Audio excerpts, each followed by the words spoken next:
Chapitre 18. Cauchemar sur la colline. Ce fut le pire de mes cauchemars. Pourtant, avec le travail qui était le mien, les mauvais rêves me visitaient fréquemment. Je m'étais perdu et j'essayais de rentrer à la maison. J'aurais dû retrouver sans peine mon chemin car la pleine lune illuminait le paysage. Or, à chaque tournant, alors que je m'attendais à reconnaître des repères familiers, je découvrais un endroit inconnu. Je parvins enfin en haut de la colline du Pendu et j'aperçus notre ferme en contrebas. En descendant la pente, je me sentais de plus en plus oppressé. Certes, il faisait nuit et rien ne bougeait alentour. Mais un tel calme, un tel silence, ce n'était pas naturel. Les clôtures étaient effondrées. Les portes de la grange bâillaient de travers sur leurs gonds. Ni papa ni Jack n'auraient laissé les choses en si mauvais état. La maison semblait inhabitée, les vitres étaient brisées, des ardoises manquaient sur la toiture. La porte de derrière me résista comme à l'ordinaire, car la chambranle était faussée. Lorsqu'elle céda, j'entrai dans une cuisine qui semblait inutilisée depuis des années. La poussière recouvrait les meubles et les toiles d'araignée envahissaient les poutres du plafond. Au centre de la pièce, je remarquai un papier plié posé sur le rocking chair de maman. Je m'en emparai et sortis pour le lire à la lumière de la lune.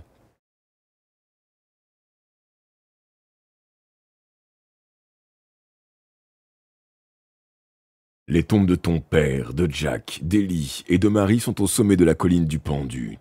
Tu trouveras ta mère dans la grange. Le cœur battant à m'en faire mal, je me ruai dans la cour, puis m'arrêtai, l'oreille aux aguets. Pas un bruit, pas un souffle de vent. Je pénétrai avec anxiété dans l'obscurité de la grange, ne sachant à quoi m'attendre. Y découvrais-je une tombe, la tombe de ma mère? Par un trou du toit passa un rayon de lune qui éclaira le visage de maman. Elle me regardait fixement. Son corps était dans l'ombre et, d'après sa taille, je la crus agenouillée. Pourquoi était-elle dans cette position? Pourquoi paraissait-elle si mécontente? N'était-elle pas heureuse de mon arrivée? Elle me lança dans un avertissement angoissé. « Ne me regarde pas, Tom! Ne me regarde pas! Va-t'en, vite !» À l'instant où, effrayé, je tournai les talons, elle décolla du sol, et ce que je remarquai du coin de l'œil me liquéfia de terreur. À partir du cou, ma mère s'était métamorphosée. J'entrevis des écailles et des griffes acérées, tandis qu'elle s'envolait à grands coups d'aile par le trou, arrachant au passage une partie de la toiture. Je levai les bras pour me protéger des éclats de bois et d'ardoises qui tombaient autour de moi. Maman n'était plus qu'une silhouette noire se découpant sur le disque lunaire. « Non, non !» criai-je. « Ce n'est pas vrai, je ne veux pas !» Une phrase résonna dans ma tête, et je reconnus la voix sifflante du fléau. « La lune révèle la vérité des choses, mon garçon. Tu le sais. Ce que tu as vu est vrai, ou le sera bientôt. Ce n'est qu'une question de temps. » Oh mon pauvre, ça te gratte. Ah oui, ils avaient un coussinet juste ici, là. Ouh, ça baille fort. Hein.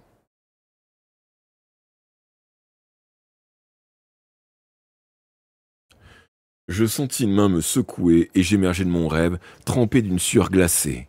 L'épouvanteur était penché sur moi. « Réveille-toi, petit, réveille-toi. Ce n'est qu'un cauchemar, c'est le fléau qui a pénétré ton esprit pour t'affaiblir. »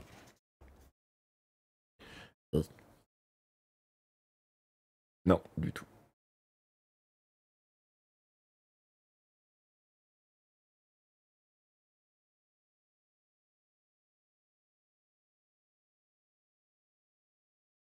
J'acquiesçai d'un signe de tête, me gardant de raconter cette vision à mon maître, elle était trop effroyable. Je regardai le ciel. S'il pleuvait toujours, quelques étoiles brillaient dans une trouée de nuages. Il faisait sombre, mais l'aube était proche. « Avons-nous dormi toute la nuit ?» demandai-je. « Oui, et ce n'est pas ce que j'avais prévu. » Il se redressa avec raideur. « Hâtons-nous, fit-il inquiet. Tu les entends ?» Je tendis l'oreille à travers la bruit du vent et de la pluie, je perçus des aboiements lointains. Ah, il y a le nez qui me picote. Je sais pas si c'est des poils de chat, mes poils de moustache ou autre, ou mes propres cheveux, mais ça gratte. Il gagne du terrain, notre seul espoir est de brouiller la piste. Il nous faut un cours d'eau pas trop profond pour pouvoir y marcher. Ce que nous cherchons est au pied de la colline. Évidemment, nous regagnerons la terre ferme à un moment ou à un autre, mais les chiens devront arpenter la rive d'amont en aval avant de flairer de nouveau nos traces. Nous enjambâmes un autre muret et descendîmes la pente raide, aussi vite que l'herbe humide et glissante nous le permettait. Plus bas, nous vîmes une petite maison de berger flanquée d'un vieux prunelier tordu par le vent, dont les branches nues griffaient le ciel. Nous nous dirigeâmes de ce côté, puis stoppâmes brusquement. Devant nous se dressait une barrière de bois entourant un enclos où des moutons étaient enfermés. Dans la faible lumière de l'aube, nous comptâmes une vingtaine de bêtes, toutes mortes.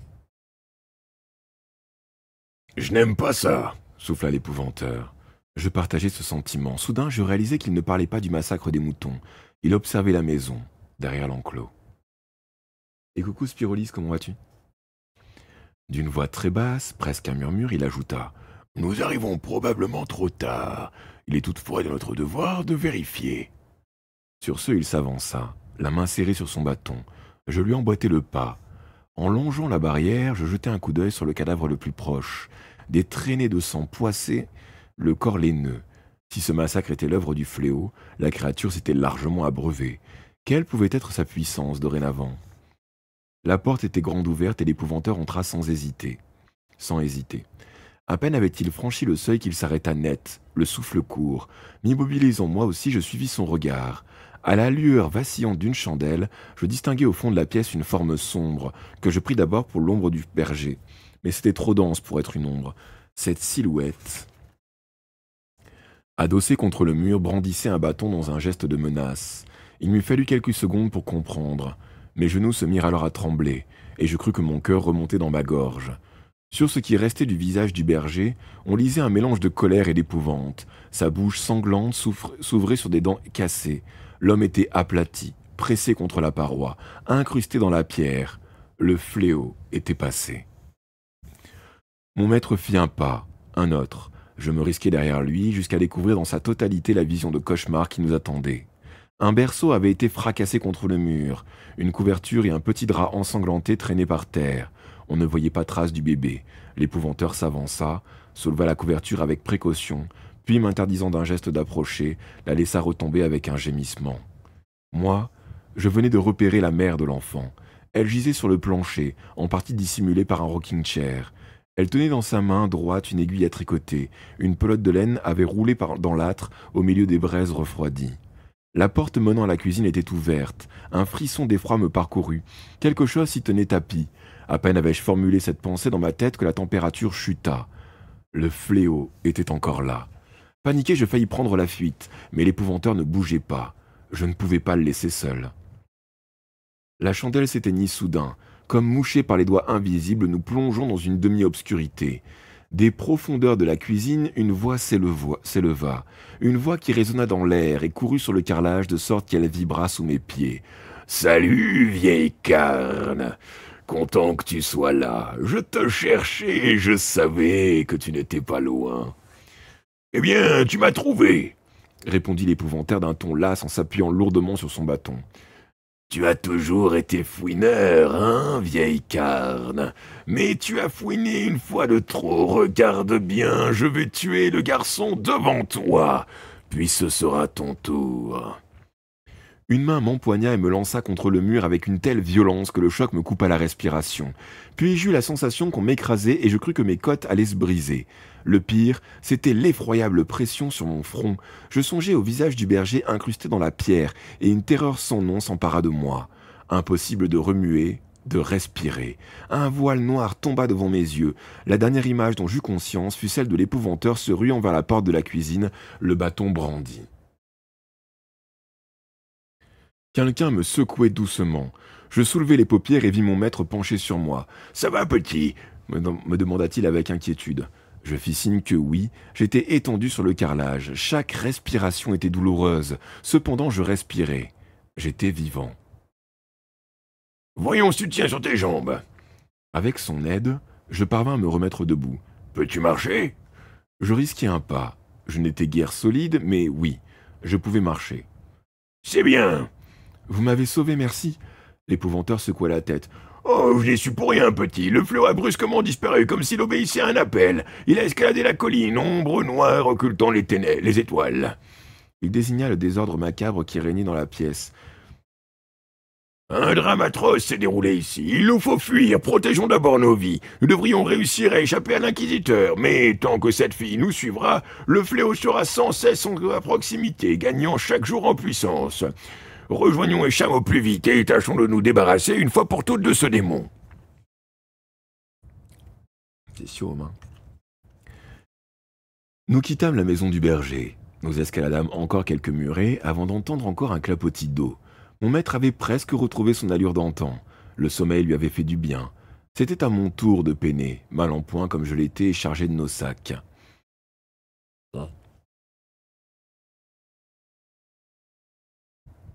Il y avait un petit rototo. Nous nous engageâmes sur un sentier étroit et pentu qui longeait un torrent sauvage bondissant de rocher en rocher. À 1 000 environ, Me signala l'épouvanteur en allongeant sa foulée. il se jette dans un petit lac de montagne, d'où repartent 2 cours d'eau, voilà ce que nous cherchions.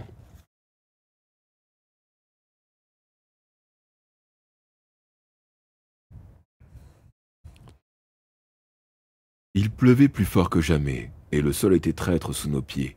Une mauvaise glissade et nous finirions dans l'eau. Je me demandais si Alice était dans les parages et si elle était capable de marcher aussi près d'une eau courante. Alice était en danger, elle aussi. Les chiens flaireraient sa trace. Malgré le grondement du torrent et le crépitement de la pluie, les aboiements étaient de plus en plus audibles. La meute se rapprochait. Un cri soudain me figea sur place. « Alice !» Je me retournai, mais l'épouvanteur m'agrippa le bras pour m'obliger à continuer.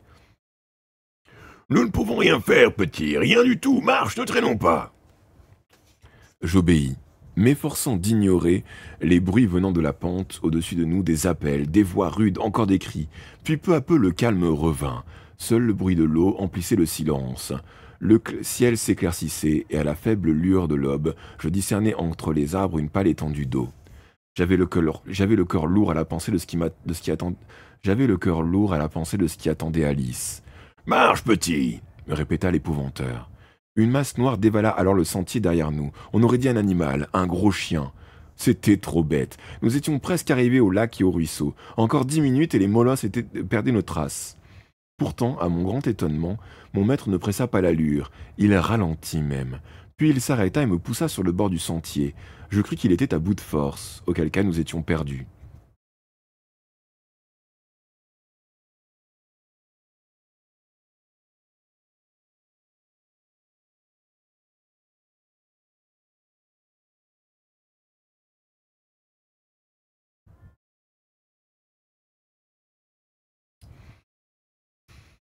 Je l'interrogeai du regard, espérant qu'il allait sortir de son sac quelque chose, n'importe quoi qui puisse nous sauver. Il n'en fit rien. L'animal fonçait à présent droit sur nous. Cependant, je remarquai un détail étrange. Au lieu d'aboyer furieusement comme un chien poursuivant un gibier, il jappait, et ses yeux regardaient loin devant sans nous voir.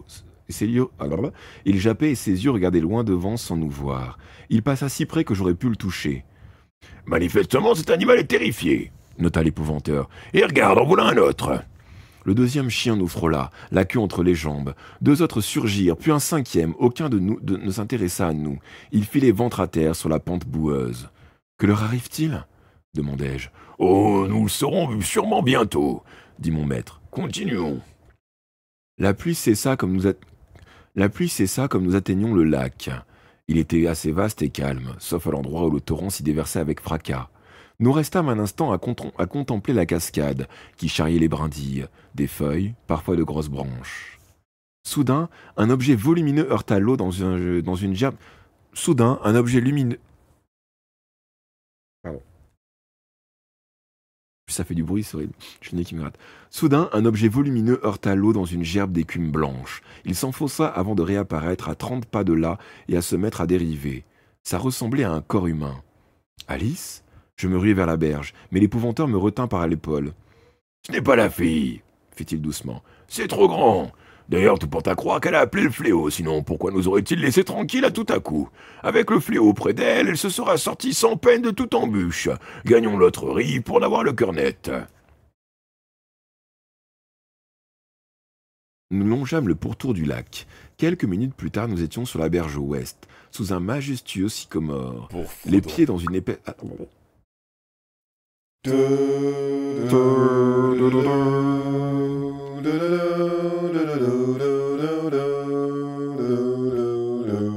Et merci beaucoup, Runner Games. C'est passé comment ce Baldur's Gate 3?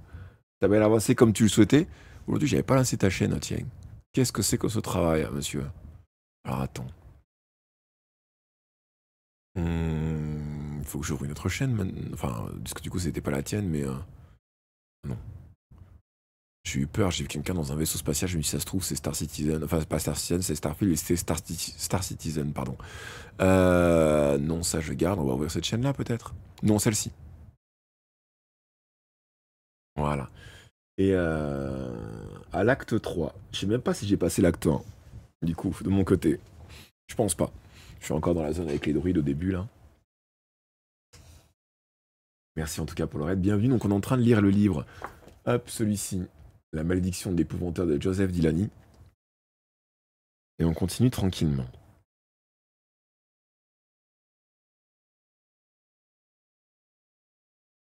Donc ça j'avais lu.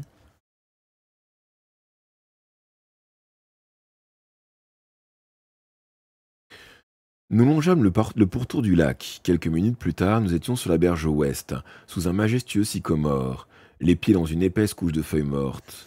Le corps surnageait à quelque distance de là. J'espérais que l'épouvanteur avait raison, que le cadavre était trop grand pour être celui d'Alice. Mais dans cette pâle clarté d'aube, comment en être sûr? Et si ce n'était pas elle, qui était-ce? Ma peur montait. Pourtant, je ne pouvais qu'attendre, tandis que le jour se levait peu à peu et que la masse indistincte glissait lentement vers nous. Pardon.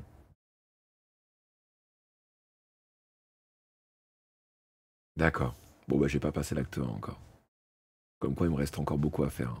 Je t'avoue, j'attends Starfield énormément.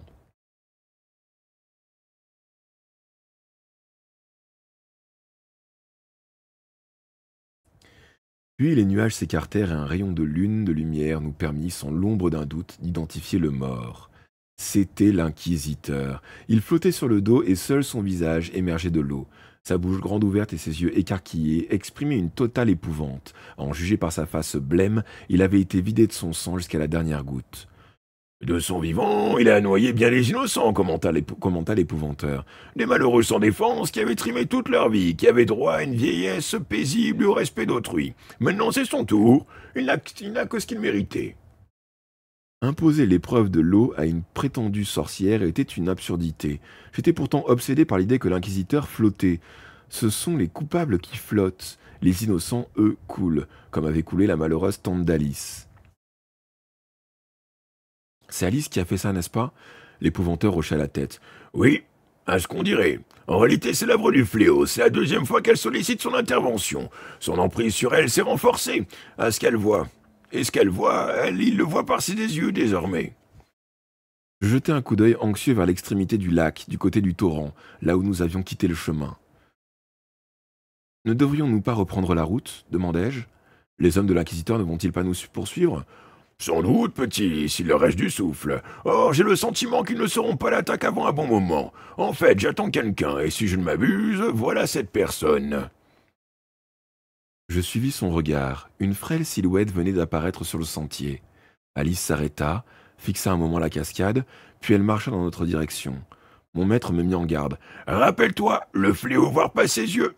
Il étudie nos points faibles, soyons prudents, il surveille nos moindres faits et gestes. » J'avais envie de crier à Alice de fuir. Je n'avais aucune idée de ce que M. Grégory lui réservait.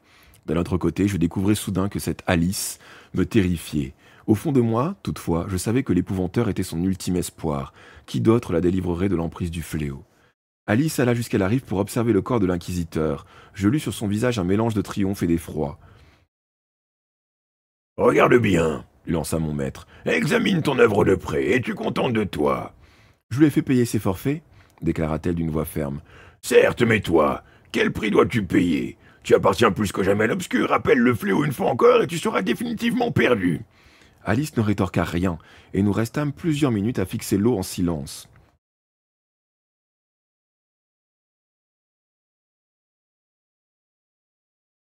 « Viens, petit, » me dit enfin l'épouvanteur, « remettons-nous en route. Le travail nous attend. Quelqu'un d'autre repêchera le cadavre. Quant à toi, jeune fille, si tu as un grain de bon sens, tu nous accompagneras. À présent, écoute-moi attentivement. Ce que je vais te proposer est ta seule chance de t'en sortir. Ta dernière opportunité de t'affranchir de cette créature. » Alice le dévisagea avec de grands yeux. Tu sais quel danger tu cours, reprit-il. Désires-tu en être libéré? Elle acquiesça. Alors approche, ordonna-t-il avec sévérité. Elle s'avança docilement. Où que tu ailles, le fléau ne sera pas loin, il faut que tu viennes avec nous. Je préfère savoir où il se tapit, plutôt que de le laisser sillonner le comté à sa guise en répondant la terreur. Donc, à partir de cet instant, tu seras sourde et aveugle. Ainsi, il ne verra pas par tes yeux, n'entendra pas par tes oreilles. Mais tu dois l'accepter de ton plein gré. La moindre tricherie serait désastreuse, pour toi comme pour nous. Farfouillant dans son sac, il exhiba un morceau de tissu noir qu'il montra à Alice. Ceci est un bandeau à nouer sur tes yeux, le porteras-tu? Elle accepta d'un signe de tête.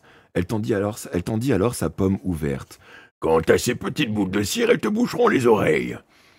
Chacune était munie d'une mince cheville d'argent, permettant de la retirer aisément. Alice les regarda d'un air suspicieux, puis elle pencha la tête d'un côté et l'autre et se laissa obturer les oreilles. Après quoi, l'épouvanteur lui couvrit les yeux du bandeau, qu'il noua bien serré. Nous reprîmes la route en direction du nord-est. L'épouvanteur guidait Alice en la tenant par le coude. J'espérais qu'on ne croiserait personne en chemin. Notre trio avait de quoi intriguer, et mieux valait ne pas trop attirer l'attention. Ah, c'est la fin du chapitre. Pause. Chapitre 19, ce sera donc les pierres tombales. On va le lire, là je me sens bien pour l'instant. Je commence à avoir un peu chaud, mais je me sens bien. Et le chat est parti, j'avais pas fait gaffe.